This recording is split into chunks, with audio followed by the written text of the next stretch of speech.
तो ये थी इस वक्त तक की हेडलाइंस और अब देखते हैं खबरों को विस्तार से। और सबसे पहले एजेंडे की और बात पश्चिम बंगाल की, जहां पंचायत चुनाव में 8 जुलाई को वहां पर रक्त रंजित चुनाव हुए थे। तो जबरदस्त हिंसा के बाद पश्चिम बंगाल के पंचायत चुनावों में आज दोबारा मतदान हो रहा है। हिंसा प्रभावित 19 जिलों के 696 बूथों पर फिर से मतदान हो रहा है।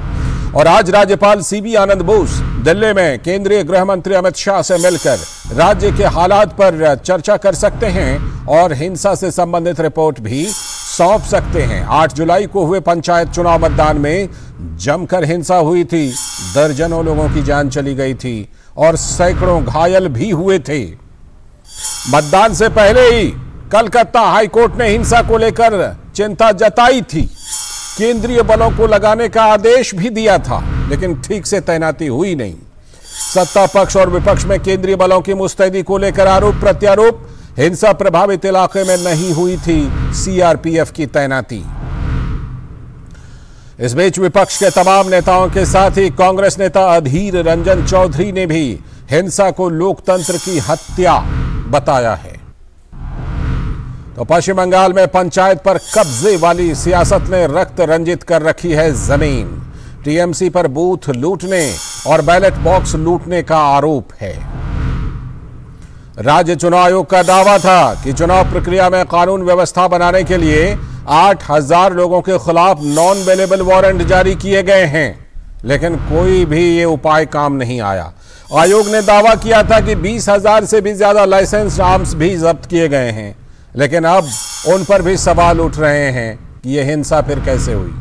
पिछले वर्षों में पंचायत चुनाव पर कब्जा कैडर को मजबूत करने के लिए किया जाता था और अब फंड की लूट की ललक भी इस विद्वेष का कारण बनी है। तो पंचायत चुनाव में इस बार सबसे ज्यादा हिंसा टीएमसी की आपसी गुटबाजी के कारण ही हुई है, यानी आपस में ही उनके कार्यकर्ता हिंसा करके मारे गए हैं।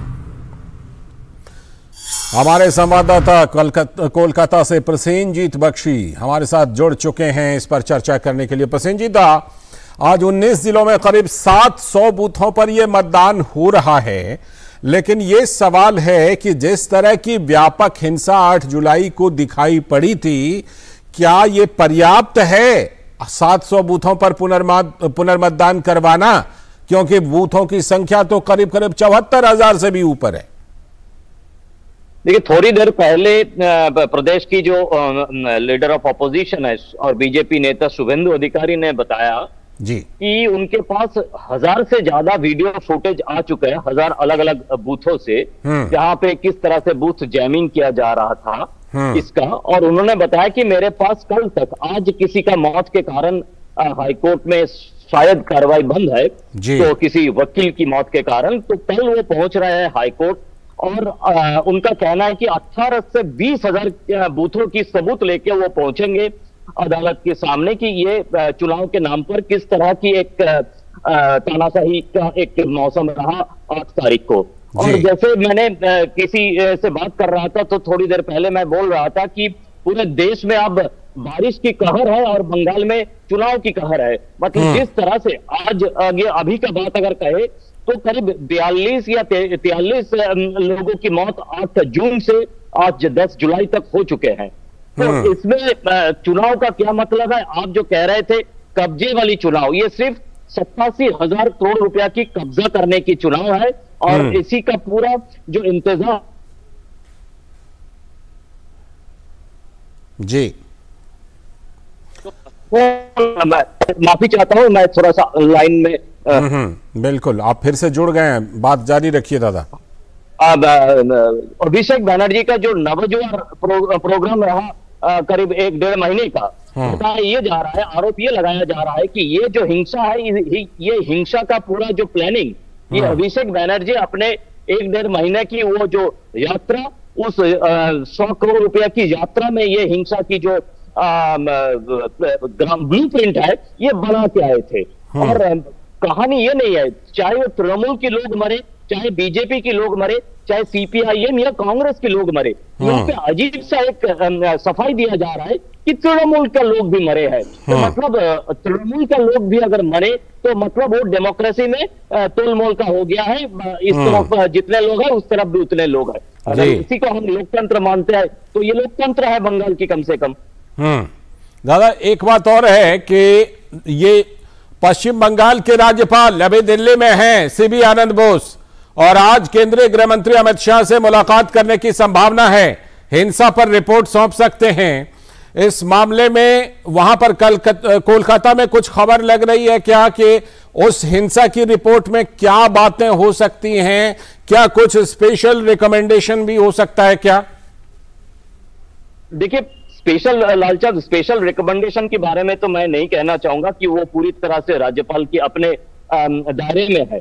लेकिन ये मैं कह सकता हूं कि जिस तरह से पिछले एक महीने से ये पहले राज्यपाल हम देख रहा हूं डॉक्टर सीबी आनंद बोस, तो बंगाल के चुनाव में जो हिंसा, उस हिंसा को काफी करीब से देखे हैं, लोगों के घर तक पहुंचे हैं, चाहे वो बीजेपी की हो, चाहे वो वाम मोर्चे की हो, चाहे वो कांग्रेस या तृणमूल कांग्रेस की हो, हर तरह के लोगों के विक्टिम के लोगों के पास पहुंचे हैं, उनके परिवार से बात किया है, उनको अपने तरफ से जितना हो सके सहायता देने की आश्वासन दिया है। और चुनाव के दिन हम लोग भी स्टोरी दिखाए थे, चुनाव के दिन भी 8 जुलाई को वो रास्ते पे थे, लोग उनका जो कॉन्वॉय है रुक रुक के अपना जो शिकायतें है वो जब बता रहे थे। मतलब इस तरह से जमीनी स्तर पर उतरकर कोई राज्यपाल कभी भी इस तरह की हिंसा को अपने आंखों से देखने की प्रयास नहीं किया है। तो इस तरह की प्रयास मेरे ख्याल से उनकी रिपोर्ट में इसका पूरा रिफ्लेक्शन को देखने को मिलेगा।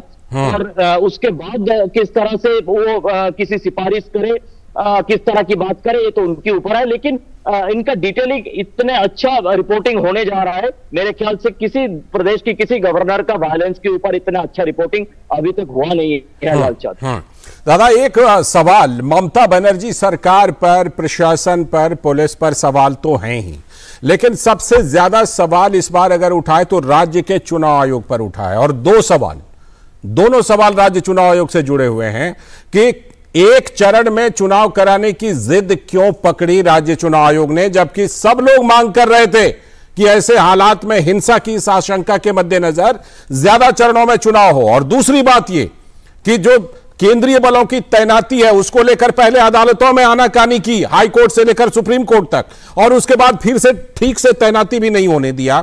इस पर चुनाव आयोग ने कुछ कहा है कि नहीं कहा है? देखिए लालचंद, इसमें हंसने के अलावा मेरे पास कोई रास्ता नहीं है, क्योंकि स्टेट इलेक्शन कमीशन जो राज्य की चुनाव आयोग है, इसको वाम मोर्चे ने इस तरह से बनाया कर गया था। आज वाम मोर्चे के लोग गला फाड़ फाड़ के चिल्लाते हैं, लेकिन इसका जो कानून असेंबली में बनाया गया था, इसी वाम मोर्चे के लोगों ने बनाया गया था। और इसको पूरी तरह से एक नपुंसक स्टेट इलेक्शन कमीशन बना के गए थे। और इनके पास कोई क्षमता नहीं है, ये पूरी तरह से प्रदेश सरकार की उंगली से नाचता है और उसका कठपुतली है। और इसीलिए मैं आरोप स्टेट इलेक्शन कमीशन के ऊपर नहीं देना चाहता हूं। ये पूरी तरह से सरकार में जो है, उन्होंने जो बताया हुआ रास्ता बोल दिया राजीव सिन्हा को, इनके बाहर वो जा नहीं सकते। अगर जाने की कोशिश करे तो राजीव सिन्हा का जो अपने करियर में जो कुछ भी है, मतलब ये एक ब्लैकमेलिंग प्रोसेस है। और उसी आदमी को, उसी औरत को यहाँ पे कोशिश किया जाता है कि स्टेट इलेक्शन कमिश्नर बनाया जाए, जो सरकार की कठपुतली के हिसाब से काम करे। तो चाहे वो एक दिवसीय चुनाव हो, चाहे वो इस तरह से कोर्ट को पूरी तरह से अंधेरे में रखकर जो सेंट्रल फोर्स को लेकर इस तरह की करना, जो भी करना, क्या कैसा है भाई, मुझसे खराब शब्द आ जाता है, तो इस तरह से धांधली करना, ये सारे सरकार की प्लानिंग है। ये सरकार की प्लानिंग को स्टेट इलेक्शन कमीशन या राजीव सिन्हा ने अपने एग्जीक्यूट किया है। इसके अलावा उनके पास कोई रास्ता नहीं है। ठीक, बहुत बहुत शुक्रिया दादा जुड़ने के लिए। और हम उम्मीद करते हैं कम से कम आज का पुनर्मतदान जो है उसमें हिंसा ना हो और उसके बाद जरूर इस मामले में एक्शन लिया जाए। जो भी दोषी हैं उनके खिलाफ एक्शन होना चाहिए। बहुत बहुत शुक्रिया दादा जुड़ने के लिए। तो हमारे संवाददाता प्रसेन जी